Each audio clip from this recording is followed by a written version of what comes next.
Yes, this is Holika Holika, a Korean brand blush. They just call it cheek in Korea. So I had this very dusty pink blush from Bourjois, and I loved it, but it's reached the end. So I decided to try out this Korean brand with a very similar color profile. This is a more matte shade than the Bourjois one I had, though, and the shade is called, what is it? Number 1, Innocence. Very pale pink, and I was worried when I first got it. I thought, oh my goodness, this will be too chalky on my face. It's very matte.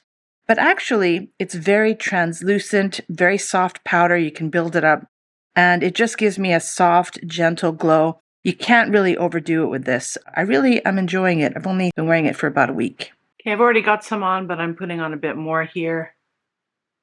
It's very translucent, so therefore very difficult to screw up. You can't really overdo it, and it just gives you a soft glow. So it's a go for me. If you don't mind building up the color, if you need more color, I recommend this.